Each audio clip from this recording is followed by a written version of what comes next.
Assalamualaikum warahmatullahi wabarakatuh.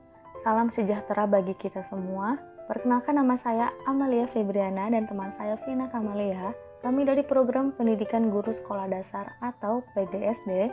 Pada hari ini kami akan menayangkan hasil presentasi yang telah kami buat dengan tema Keterampilan Membimbing Diskusi.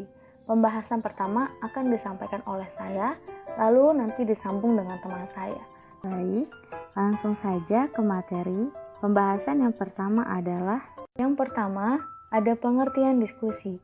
Menurut Tarigan tahun 1981, diskusi merupakan suatu kegiatan kerjasama atau aktivitas koordinatif yang mengandung langkah-langkah dasar tertentu yang harus dipatuhi oleh seluruh kelompok. Diskusi kelompok berlangsung apabila orang-orang yang berminat dalam suatu masalah khusus berkumpul mendiskusikannya dengan harapan agar sampai pada suatu penyelesaian atau penjelasan.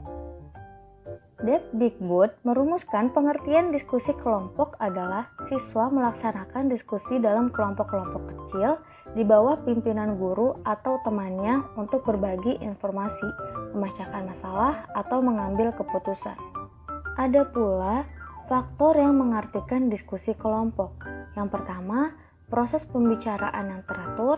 Yang kedua, interaksi tatap muka. Yang ketiga, berbagi pengalaman. Dan yang terakhir, memecahkan masalah. Selanjutnya, ada tujuan dan manfaat diskusi. Yang pertama, memupuk sikap toleransi, yaitu setiap siswa saling menghargai terhadap pendapat yang dikemukakan oleh setiap peserta diskusi. Yang kedua, memupuk kehidupan demokrasi, yaitu setiap siswa secara bebas dan bertanggung jawab terbiasa mengemukakan pendapat, bertukar pikiran untuk mencapai tujuan pembelajaran yang diharapkan.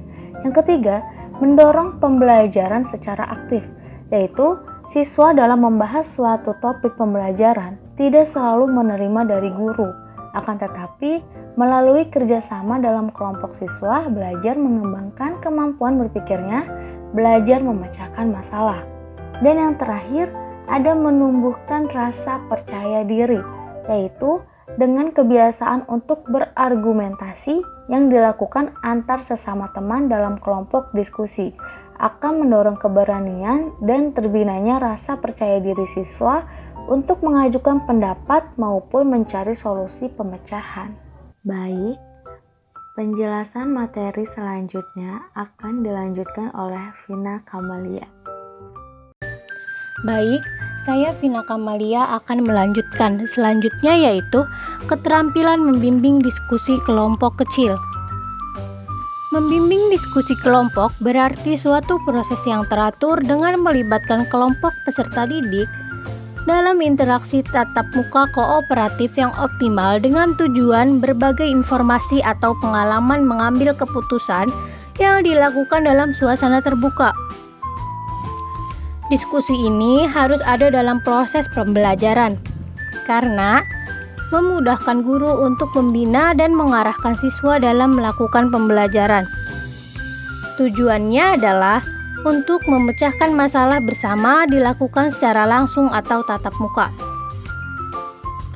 Selanjutnya ada langkah-langkah dalam memimpin diskusi. Langkah yang pertama, memusatkan perhatian peserta didik pada tujuan dan topik diskusi. Kegiatannya antara lain merumuskan tujuan dan topik yang akan didiskusikan, mengembangkan masalah, catat kesalahan yang menyimpang, memperluas masalah, intinya merangkum kembali permasalahan supaya jelas, menjelaskan gagasan peserta didik dengan memberikan informasi yang jelas. Langkah selanjutnya yaitu menganalisis pendapat peserta didik. Menganalisis alasan yang dikemukakan memiliki dasar yang kuat, menjelaskan hal-hal yang disepakati. Setelah diperoleh informasi, alasan-alasan dari masing-masing berkenaan dengan pendapat yang berbeda-beda itu. Maka selanjutnya, pimpinan diskusi dapat menindaklanjuti dengan mencapai kesepakatan terhadap hal-hal mana saja yang disepakati bersama dan mana saja yang tidak disepakati secara bersama, sehingga dari diskusi tersebut membuahkan kesimpulan bersama. Selanjutnya, meluruskan alur berpikir peserta didik. mencakup mengajukan beberapa pertanyaan menantang siswa untuk berpikir, memberikan contoh-contoh verbal, memberikan waktu berpikir, dan memberikan dukungan terhadap pendapat peserta didik yang penuh perhatian, dan meningkatkan partisipasi siswa. Dan selanjutnya, menutup diskusi. Kegiatannya membuat rangkuman hasil diskusi, menindaklanjuti hasil diskusi, dan menilai hasil diskusi. Baik, demikian yang dapat kami paparkan mengenai materi yang menjadi pokok bahasan dalam pembahasan ini. Tentunya masih banyak kekurangan dan kelemahannya, karena terbatasnya pengetahuan dan kurangnya rujukan atau referensi.